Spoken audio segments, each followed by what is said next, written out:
Bonjour à tous et bienvenue pour cette vidéo qui est là pour vous parler de l'année 2019, année qui a l'air d'être l'année à marquer par sans doute un slip au-dessus d'une cape super-héroïque. Oui, ça va être une année qui va avoir beaucoup de super-héros, mais aussi beaucoup d'autres choses, beaucoup d'autres films. On essaye de vous dire un peu ce que nous, on en retient. Alors, on essaye d'être exhaustif, mais il y a trop de films qui sortent, donc il y aura sans doute des films qu'on va louper. C'est même sûr, il y a plein de films qu'on va louper, mais on essaye de vous dire un peu ce qui nous marque ou ce qui va nous marquer. Cette vidéo est faite en collaboration avec Ker. Bonjour à toi, Ker. Salut tout le monde. Tu es donc le co-animateur de Cult & Click. Bonjour à toi. Et, et cette vidéo est enregistrée en live. C'est pour ça que parfois on parlera du chat. Et si vous voulez regarder le live, il suffit de vous abonner. C'est simple que ça. Ouais. Et on va commencer tout de suite ces grands rendez-vous de l'année ciné 2019, les amis, par les deux films majeurs du mois de janvier, parce qu'on en a retenu deux. Bien évidemment, il y en a un qui est déjà sorti, c'est sorti le 9 janvier, donc au moment, le jour où on enregistre cette vidéo d'ailleurs, c'est Creed 2 de Stephen Caple Jr., qui est la suite donc de Creed 1, qui était lui-même dans la franchise Rocky, avec Sylvester Stallone et Michael B. Jordan, notamment, qui est le héros, qui est le fameux Creed, qui a eu une année 2018 assez réussie, puisqu'il était dans Black Panther, qui est quand même le deuxième plus gros succès de l'année passée. Et là, Creed 2, on va être très honnête, on l'a pas encore vu. C'est le retour de Dolph Lundgren et des Russes dans la franchise Rocky, et les critiques sont assez mitigées, il faut le reconnaître, notamment parce que Ryan Coogler, qui était le réalisateur du premier, n'a pas réalisé le second. Bien trop occupé puisqu'il a repris depuis le bébé Black Panther.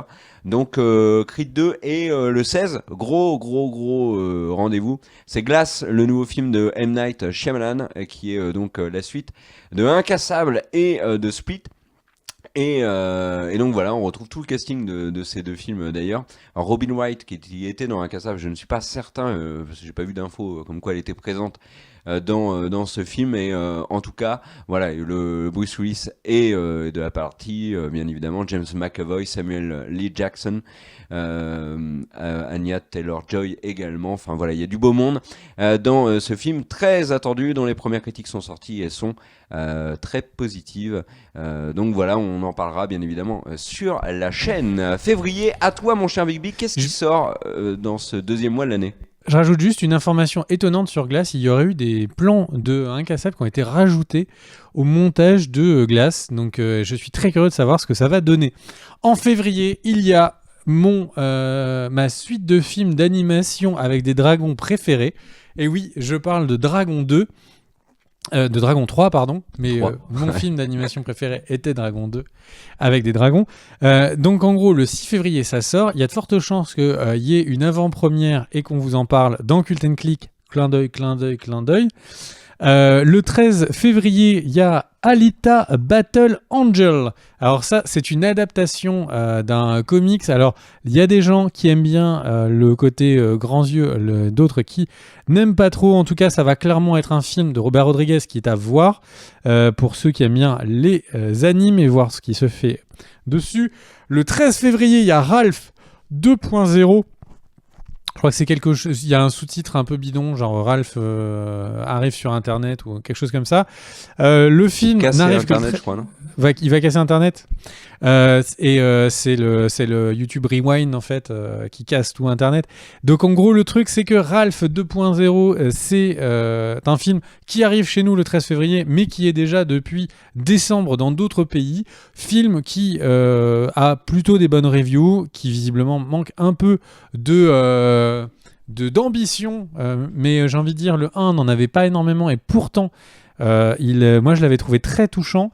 Ensuite on a le 20 février. Sympa, le 1. Ouais, mais vraiment, moi je trouve que le 1, la première partie est un peu chiante et la deuxième partie, quand Ralph rencontre la petite fille, je trouve que c'est excellent, vraiment excellent. Ensuite, on a le 20 février, la grande aventure Lego de Mike Mitchell à la place des Miller et Lord. Et Lego, il faut jamais les enterrer parce qu'ils sont capables de faire des très très bons films, de très bonnes comédies. Donc, et je dis pas ça parce que je travaille avec Lego de temps en temps. Donc Lego, vraiment un film que j'attends de voir. En mars, du tout petit film. Alors tu vas nous le faire très vite s'il te plaît, mon cher Kerr. Ouais. Le 6 mars, qu'est-ce qu'il y a ? On a noté 2 films en mars, mais il y en a un qui va capter forcément l'attention et que vous attendez tous et qui fait actuellement l'actualité d'ailleurs. C'est Captain Marvel, bien évidemment, qui sort le 6. Captain Marvel, donc nouvelle super héroïne de Marvel et qui aura un rôle important dans Avengers Endgame, on le sait. Donc on a tous hâte de voir ce que ce Captain Marvel nous réserve et notamment le lien avec Avengers, bien sûr. Et le 27, c'est un autre film Disney, mais pas un film Marvel cette fois, c'est Dumbo, le film live de Dumbo, donc réalisé quand même par Tim Burton, c'est pas n'importe quoi, avec Eva Green, Colin Farrell et Danny DeVito. D'ailleurs c'est cocasse, mais Danny DeVito a quasiment le même rôle qu'il avait dans Big Fish, qui était déjà un film de Tim Burton. Donc voilà pour les 2 films majeurs du mois de mars. Et avril, alors avril c'est le mois des mois, c'est indéniable. Outre Game of Thrones côté série, côté ciné, on a un monstre qui débarque à la fin du mois. Dis-nous tout, mon cher Bibi, qu'est-ce qu'il y a en avril ? Alors il y a un film qui visiblement est le poids lourd du cinéma, pendant que j'arrête pas de regarder ce plan et je me dis mais il manque une affiche ici, un poster. Et donc du coup, je parle en avril de Shazam. J'ai cru qu'il y allait avoir un éclair qui tomberait sur moi et qui me transformerait en super-héros. Shazam! Non, bon, pas beau le dire, ça ne fonctionne pas. C'est tout simplement le premier film du mois d'avril, en tout cas, de l'univers DC qui arrive avec un nouveau super-héros qui n'avait pas encore été porté au cinéma. Shazam, c'est l'histoire un peu d'un super-héros, mais d'un enfant qui, quand il dit Shazam, devient avec un corps d'adulte et des pouvoirs proches de Superman. Si Superman est à la force physique, Shazam est un peu la force physique, mais plutôt du côté magique. Je vous laisse en découvrir plus en regardant le film.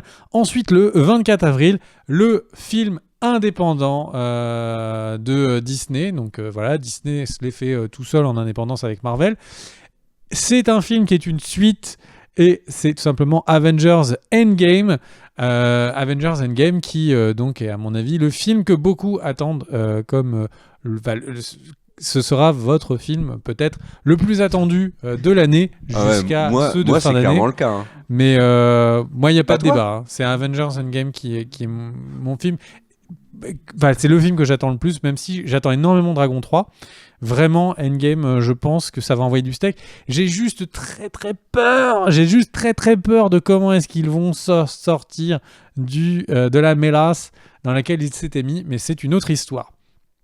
Et toi, mon cher Kerr, veux-tu me parler de mai ? Oui, le mois de mai, qui sera un mois plus calme, hein, mais le mois de mai, de toute façon, au niveau ciné, sera totalement dominé par Avengers Endgame, puisqu'il sort à la fin du mois d'avril. Donc ça va être très compliqué pour les films qui sortent au mois de mai d'exister, sauf peut-être celui qui sort fin mai. Alors allons-y, donnons les noms. Le 8, on a Hellboy, donc le reboot de Hellboy. Adieu Guillermo del Toro, adieu Ron Perlman. Maintenant, le film est réalisé par Neil Marshall avec David Harbour, le shérif de Stranger Things, dans le rôle principal. Le casting également, il y a Mila Jovovich qui va jouer la grande méchante du film. Ian McShane est également présent. Ian McShane, on le verra cette année dans la saison 2 d'American Gods.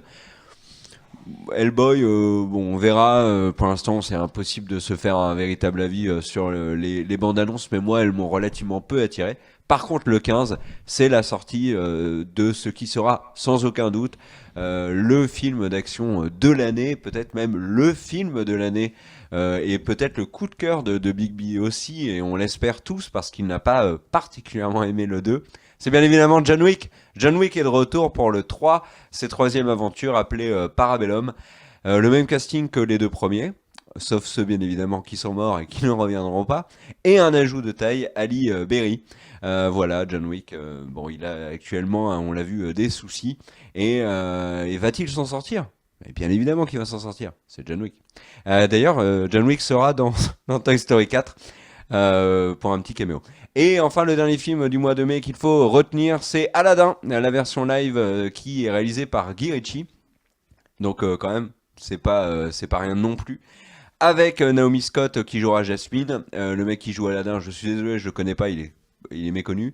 Et Will Smith qui jouera le génie. Les premières images m'inspirent relativement peu confiance, mais bon, on verra. Allez, on va dire que les derniers lives de Disney étaient propres, donc on peut au moins s'attendre à de la propreté. Puis c'est quand même Guy Ritchie, et Guy Ritchie ne me déçoit quasiment jamais. Donc voilà. Ça c'est un gros mois. Est-ce que t'as entendu le rétroplédalage pour la couleur de Will Smith, qui serait bleu, et que c'était que des images non truquées qu'on avait vues? Non, ça j'avais pas. Oui, mais j'avais vu qu'il y avait que les fans gueulaient sur la couleur de peau du génie. Bon, moi je m'en fous. En fait, j'avais même pas percuté que le génie n'était pas bleu. Bah écoute, et visiblement Disney fait oh non, mais c'était parce qu'on n'avait pas encore truqué toutes les images, mais il est bleu. Bon, ok. Ça risque de promettre. Du moment que Will Smith ne s'est pas fait retirer en plus une image en synthèse, j'ai envie de dire, ça devrait aller. Ensuite, donc en juin, on a Godzilla, le roi des monstres. Alors, ceux qui ne sont pas au courant, Godzilla, c'est pas le film qui est la suite du film avec Jean Reno. C'est donc ce reboot de la franchise Godzilla qui inclut King Kong, qui inclut plein de monstres. Et là, on va avoir le retour de Godzilla là-dedans. Ça risque d'être un petit peu le Pacific Rim sans robot, le Pacific Rim bio, on l'appelle, le Pacific Rim végétal, et j'ai envie de dire, j'ai hâte de le voir. En tout cas, c'est un Godzilla. X-Men Dark. Et tu sais, pour l'anecdote, on se refait avoir par la bande-annonce comme avec le premier. Non, mais parce que la bande-annonce du 2 est très réussie, du coup on est hype et tout, mais au final, on avait été un petit peu déçus sur le premier. Bon, après l'avoir revu plusieurs fois, moi j'avoue que je l'aime bien quand même, mais la bande-annonce du premier nous avait promis quand même vachement mieux, quoi. Et la bande-annonce du premier, je pense que c'est le plus... Enfin, je veux pas dire des trucs qui sont pas tout à fait justes, mais je suis à 90% juste quand je dis que c'est un des plus grands cases du siècle. Enfin, concrètement, la bande-annonce de Godzilla 1, allez le voir, quand ils font le saut dans la fumée, etc., on a l'impression qu'on a un film de genre, on a l'impression qu'on a la photo qu'il y aura plus tard dans Blade Runner. Enfin, là, concrètement... On s'est fait complètement avoir. Le prochain Godzilla, j'ai envie de dire, peut-être qu'ils ont compris et qu'ils ont pris l'équipe qui avait monté la bande-annonce pour faire tout le film. Le 5 juin, il y a également X-Men Dark Phoenix qui donc sort au cinéma. Bon, pour ceux qui aiment bien les nouveaux X-Men, j'ai envie de dire, eh bien, vous devrez pas être triste. J'ai découvert sur YouTube que des gens aimaient X-Men Apocalypse. Donc j'ai envie de dire, eh bien, tout est possible. Le 12 juin, Men in Black International. Alors Chris Hemsworth, Liam Neeson, Emma Thompson, c'est tout simplement l'équipe de Thor Ragnarok. Non, je déconne, mais c'est une partie du casting qui est très proche qu'on va voir dans Men in Black. Le trailer était plutôt intéressant. C'est une très bonne licence. Enfin, c'est une licence que j'aime bien, les Men in Black, mais qui avait tendance un peu à se perdre. Je suis curieux de savoir ce que ce reboot va pouvoir lui donner. Le 26 juin... un premier rôle pour Tessa Thompson, c'est génial. Vraiment, je suis super content. Le 26 juin, on a Toy Story 4 qui va apparaître avec donc sans doute une ribambelle de jouets qui vont être là dans une chambre et qui vont se parler. Sans doute un scénario incroyable. J'ai résumé alors, ou pas Toy Story ? Oui, je veux bien en parler. Toy Story 4, alors déjà, apparemment, il faudra pas compter sur Andy. Alors, on rêvait tous d'un dernier Toy Story avec Andy. Bon, peut-être il y sera, hein, parce que Tom Hanks a parlé de la fin et il a dit que la fin allait littéralement nous achever. Enfin, j'espère pas littéralement, mais en tout cas, voilà. Le film a été réalisé par Josh Cooley, qui a remplacé John Lasseter, qui était, vous savez, le papa de Pixar, qui a été viré parce que pris dans un scandale lié à MeToo, qui d'ailleurs vient de prendre, aujourd'hui, 9 janvier, il vient de prendre la direction de Skydance Animation, John Lasseter, mais en tout cas, il est pas sur Toy Story 4, et le film sera centré sur un grand voyage des jouets avec un nouveau jouet qui est ajouté dans le coffre à jouets de Bonnie, je crois, elle s'appelle. Oui, c'est Bonnie. Donc voilà, pour Toy Story 4, très attendu aussi, bien sûr. Et puis énième Disney qui sort cette année-là. D'ailleurs, en juillet, il y en a d'autres, puisqu'on arrive au mois de juillet, il y en a deux. Les deux gros films du mois de juillet 2019, ce sont des Disney. Le premier, c'est Spider-Man Far From Home, qui sort finalement assez peu de temps après Avengers Endgame. Mais Marvel n'avait pas le choix, hein, c'était dans le contrat avec Sony.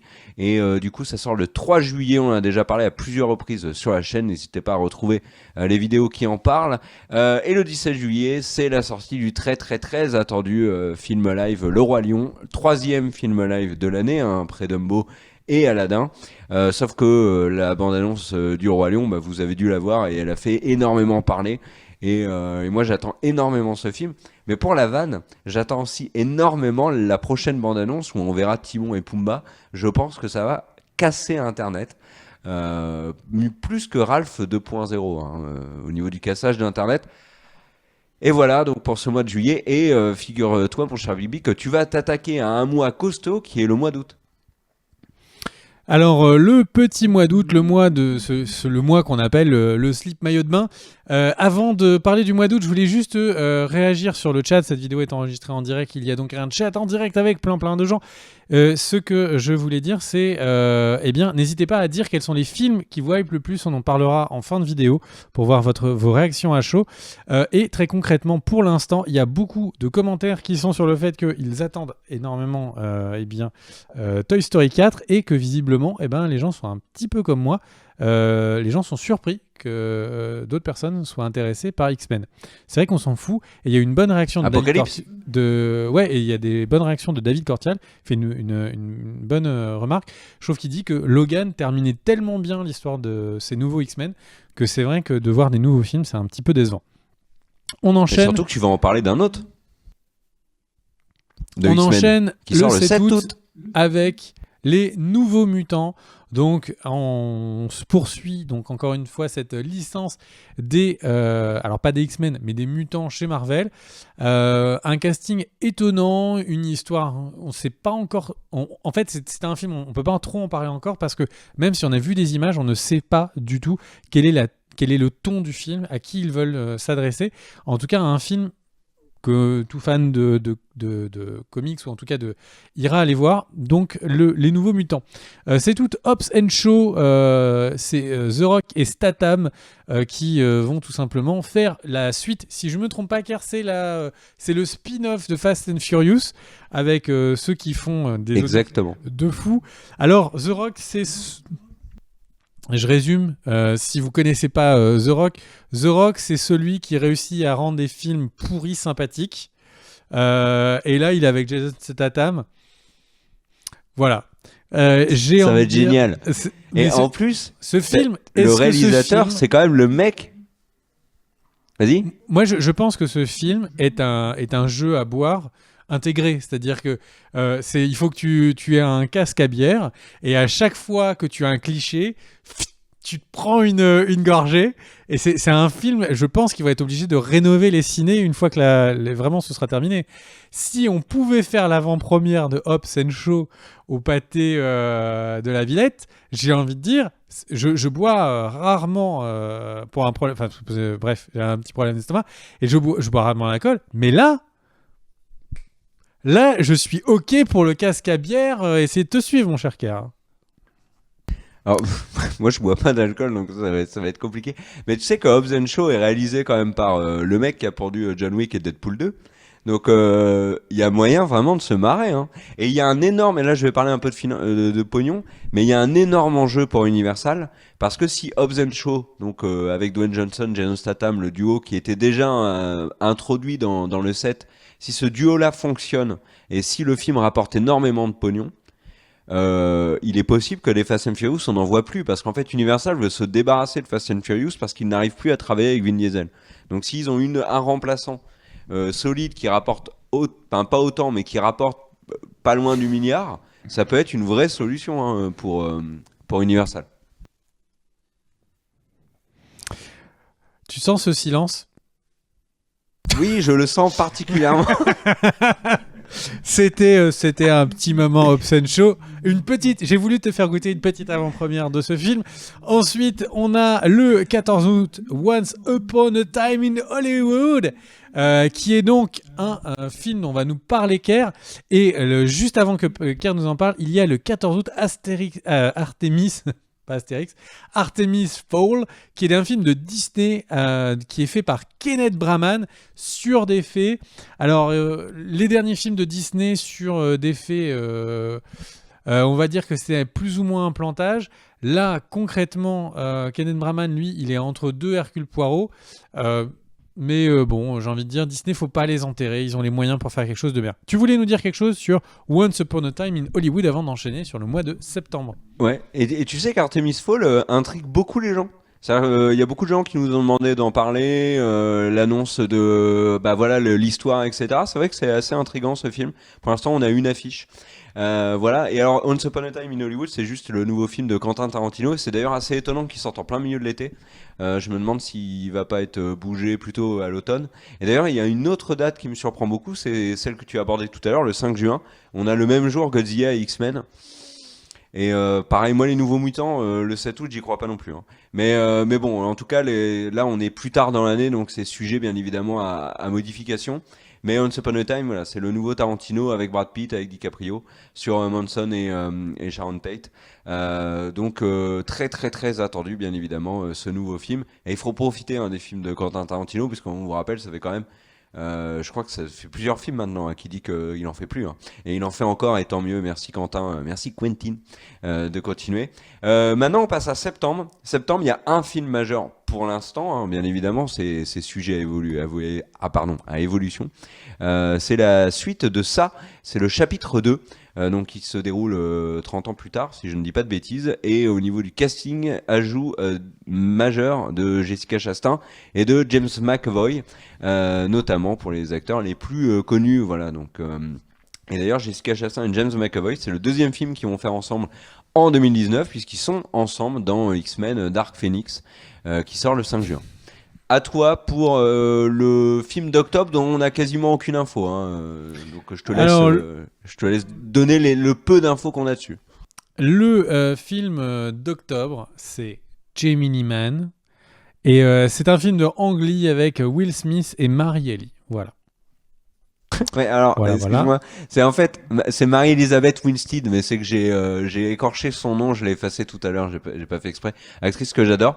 Et voilà. Non, le truc, c'est que Ang Lee est capable de faire du très bon comme du très moyen, donc on verra au fur et à mesure des bandes annonces. Tu voulais nous parler de novembre, comme tu dis si bien. Et oui, novembre. parce que figure-toi que c'est le mois de mon anniversaire, et le mois de mon anniversaire, Disney me fait un cadeau. C'est le 20, donc pas mon anniversaire, mais le cadeau de Disney. C'est La Reine des Neiges 2. Et oui, La Reine des Neiges 2 revient au cinéma. Enfin, vous êtes probablement en train de vous dire, on va enfin avoir un nouveau CD à écouter dans la voiture. On va enfin avoir des nouveaux jouets à acheter au supermarché. La Reine des Neiges 2 débarque en effet le 20 novembre. Alors moi, j'attends énormément ce film. Pas tellement pour le film en lui-même, mais plus... Comme j'aime bien tout ce qui est box-office, phénomène autour du ciné, etc., ce qui plaît, ce qui ne plaît pas, j'ai vraiment envie de voir comment le public va accueillir La Reine des Neiges 2, parce que après le boxon du premier, on peut s'attendre quand même à un énorme raz-de-marée sur La Reine des Neiges 2, et c'est pas totalement impossible que ce film-là, il mette à genoux Star Wars. Après, c'est Star Wars qui sort après. Ça peut aussi totalement ne pas se produire, mais La Reine des Neiges 2 a un énorme potentiel. On en a déjà parlé dans une précédente vidéo sur Disney, mais rappelons quand même que les succès commerciaux de Disney en supermarché, en produits dérivés, etc., ne s'accompagnent pas forcément d'un succès en salle. Le meilleur exemple, et c'est quand même un sacré cas d'école, c'est Cars, puisque Cars a eu un énorme succès en supermarché, dans les rayons jouets, à des Flash McQueen à n'en plus finir. D'ailleurs, j'avais déjà dit dans une précédente émission, mais les enfants, ils ne connaissent pas le titre du film Cars. Eux, ils l'appellent Flash McQueen. Alors, les plus jeunes, bien évidemment, ils l'appellent Flash McQueen parce que Flash McQueen. Et derrière, les Cars 2 et Cars 3 n'avaient pas particulièrement fonctionné au cinéma. Est-ce que ça va être la même chose pour La Reine des Neiges 2 ? On peut penser que non, parce que déjà rien que le premier a été un énorme carton. Alors est-ce que les Indestructibles 2 l'ont battu? Il me semble, mais La Reine des Neiges 2 a été La Reine des Neiges 1 pardon, a été pendant longtemps le plus gros succès de l'histoire de l'animation. Donc voilà. Et un autre film qui sortirait le 20, mais alors là, pareil, je n'y crois pas du tout, ou en tout cas, ça serait du suicide, et je vais vous expliquer pourquoi. C'est Terminator 6, donc qui sera réalisé par Tim Miller, qui est le papa de Deadpool, qui sera avec Arnold Schwarzenegger bien sûr, mais aussi le retour de Linda Hamilton, qui était Sarah Connor dans les deux premiers. Avec Mackenzie Davis, etc. aussi. Pourquoi est-ce que je ne pense pas que ça sort le 20 novembre? Vous allez me dire, c'est pas du tout pour le même public, on est d'accord. Mais il y a aussi beaucoup de papas qui vont emmener leurs enfants voir La Reine des Neiges, et s'ils vont au cinéma voir La Reine des Neiges, ils iront peut-être pas au cinéma, ils retourneront peut-être pas au cinéma pour voir Terminator 6. Donc peu importe le film qui sort, face à La Reine des Neiges 2, à mon avis, il sera pas gros ce film. Il aura pas d'énormes ambitions parce que ce mercredi-là et les semaines qui vont suivre, La Reine des Neiges 2 va vraiment casser le box-office. Donc voilà. Et on termine l'année 2018 par le grand rendez-vous de Noël. Padam! Et là, en fait, sur un générique défilant de jaune sur des petites étoiles de l'espace, vous voyez que Disney, dans un tourment incroyable autour de l'épisode 8, a décidé de revenir complètement en arrière et de faire plaisir aux fans, mais pas trop. On est vraiment sur Star Wars épisode 9 qui va revenir. Star Wars épisode 9, pour moi, c'est le film point d'interrogation totale de l'année. Je n'étais jamais aussi peu assuré du succès d'un Star Wars. Dans le monde de la production de jeux vidéo, on dit que un mauvais jeu ne se voit pas en vente tout de suite. Les ventes s'effondrent sur la suite. Et là, ce Star Wars 8, qui a énormément déplu, j'ai vraiment peur que, quelle que soit la qualité du 9, eh bien, le 9 en pâtisse énormément. Que le succès soit pas là. J'ai vraiment hâte de voir où en sera la prochaine bande-annonce. Mais pour moi, j'ai presque l'impression que la prochaine bande-annonce de Star Wars, si elle n'est pas exceptionnelle, va être le record de pouces rouges sur YouTube au moment où elle sort. J'ai vraiment la sensation que Disney a réussi à se mettre à dos la communauté Star Wars, et plus que la communauté Star Wars, qui pourrait être quand même un certain nombre un nombre de personnes assez restreint. Combien de personnes, vous connaissez, s'habillent en soirée en Jar Jar Binks? Le truc, c'est que, en gros, Star Wars, dans la communauté vraiment plus étendue, des personnes qui se disent fans, qui aiment bien, mais qui en regardent un tous les 2-3 ans, en gros, cette large communauté, eh bien, je pense, a été fâchée sur le 8, et j'ai hâte de voir ce qui va se passer, de voir le retour sur ce 9. Il faut pas oublier que ce 9 arrive, il y a eu un 8 qui a fâché tout le monde, qui a cassé plein de trucs, qui a cassé quelque chose avec les acteurs. On rappelle que Mark Hamill a dit qu'il ne savait pas ce qui lui arrivait à la fin du film quand il l'a tourné. Je ne veux pas spoiler ceux qui sont pas au courant. Le truc, c'est qu'on a vraiment quelque chose qui a bougé, et qu'après il y a eu Solo, quoi. Solo qui est quand même un film très très pauvre, très très faible, hein. Donc vraiment ce 9, si on a des records de haine qui sont balancés sur internet, je ne serais pas surpris. De la même manière que le Rewind 2018 dont je parlais au début du live en faisant une blague a eu le record de pouces rouges juste parce que la communauté YouTube, les spectateurs YouTube petit à petit ont engrangé comme ça un peu de ressenti, et boum, tout est sorti sur quelque chose d'un peu moins bien. Et là je pense qu'on pourrait avoir la même chose sur un mauvais trailer et avoir une énorme campagne de bashing total sur Star Wars 9. Bref, beaucoup de possibilités. C'est mon film X de l'année, mon film point d'interrogation. La partie Rendez-vous Ciné 2019 va se terminer. Car va dire un mot sur Star Wars. Si vous avez retenu un film particulièrement par rapport aux autres, dites-le maintenant dans les commentaires, comme ça on peut faire le petit retour à tous les gens qui regardent la VOD. Et oui, alors sur Star Wars, je te rejoins complètement. C'est l'année de tous les dangers pour Disney. Et à l'opposé, c'est l'année qui s'annonce absolument fabuleuse aussi pour Disney. C'est-à-dire qu'ils prennent des risques. Enfin, c'est chaud actuellement pour Star Wars. Tu as tout dit. Mais à côté de ça, ils ont tellement de sorties qu'ils vont totalement écraser l'année. D'ailleurs, on vous invite à regarder la vidéo qu'on avait fait dessus où on développe davantage sur Disney en 2019. Mais ils ont tellement de films, ça va être un massacre. Et voilà. Alors, toi, tu parlais d'Avengers Endgame comme ton film le plus attendu, moi aussi. Hein.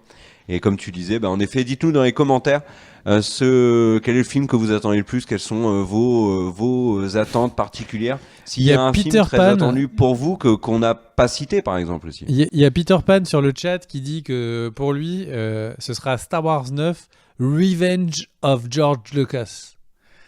Ce serait un titre assez stylé. Hein.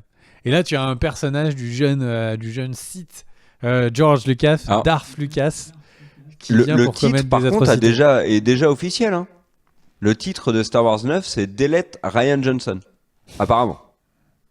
Voilà.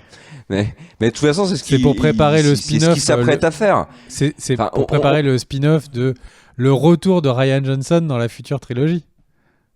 Souviens-toi que juste avant le 8, Disney fait des grandes annonces en disant qu'ils sont tellement contents des avant-premières de Star Wars épisode 8 qui donnent les pleins pouvoirs à Ryan Johnson pour faire un spin-off entier sur, on ne sait pas, les gens murmurent, YouTube est en arrêt, en émoi, est-ce que ça va être l'ancien Empire? Boum, le 8 sort, catastrophe, voilà.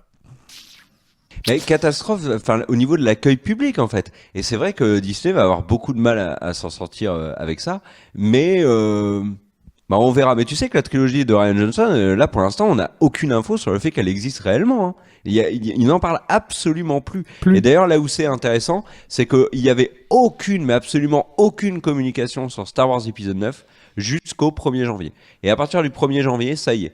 On a vu un peu la mécanique sur les différents sites américains. C'est 1-2 news Star Wars 9 par jour ou tous les 2 jours.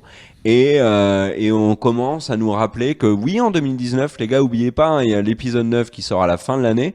Pour l'instant, on vous bassine énormément avec Captain Marvel. Quand je dis vous bassine, hein, c'est pas péjoratif. Normalement, si, mais pas dans ce contexte. On vous parle énormément d'Avengers. Après Avengers, on va vraiment beaucoup vous parler du Roi Lion. Et après, en fin d'année, on va vous assommer littéralement avec La Reine des Neiges 2 et Star Wars. Mais voilà, l'année Disney, ça va vraiment être un truc de dingue. Alors moi, au 1er janvier, je sais pas toi, mais moi j'étais super content.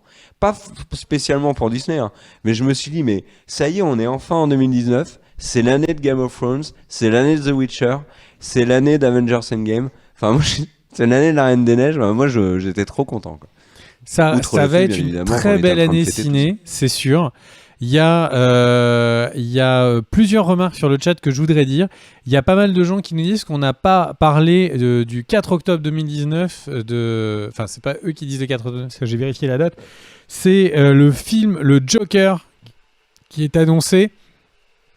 Alors je ne l'ai pas mis pour une raison très simple, c'est qu'il n'y avait pas de date officielle. Donc comme il n'y avait pas de date officielle, j'ai préféré le mettre de côté parce que finalement on n'est pas sûr du tout qu'il sorte en 2019. La date hypothétique qui est annoncée par IMDb mais qui n'est pas confirmée à notre connaissance, c'est le 4 octobre 2019.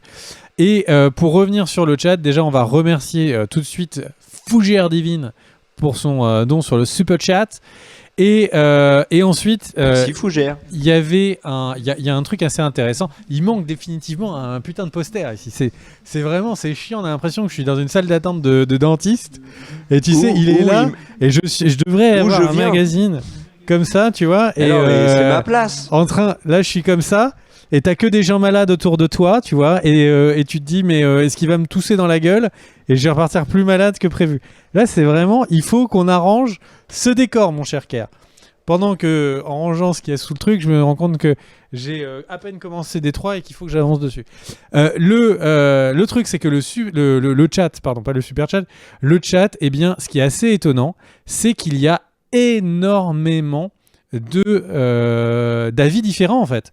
Il y a beaucoup de personnes forcément sur Endgame qui ont hâte, mais il y a des gens sur Toy Story, il y a des gens sur Star Wars, il y a des gens sur Tarantino. Il y a vraiment de la place pour une grosse année ciné quoi.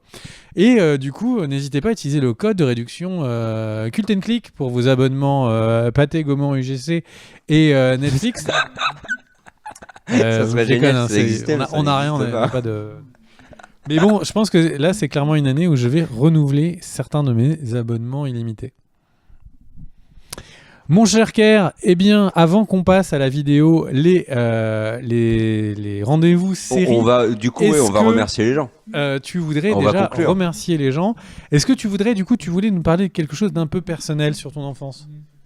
J'attends le médecin. Mais par contre, mais pas du tout. Par contre, bien évidemment, la vidéo sur les grands rendez-vous ciné 2019 s'arrête là. On vous remercie tous, de l'avoir suivi. C'est compliqué, hein. La reprise de janvier, je sais pas toi, mais j'ai l'impression d'être l'OM en Coupe de France. C'est vraiment délicat. On retrouvera bien évidemment les bonnes vieilles habitudes dans les semaines à venir. En tout cas, merci à tous d'avoir regardé cette vidéo. Et je te laisse le mot de la fin pour la vidéo Les rendez-vous ciné, mon cher Rugby. Savon, ok, pourquoi pas. Merci et à bientôt. Ciao. des bisous.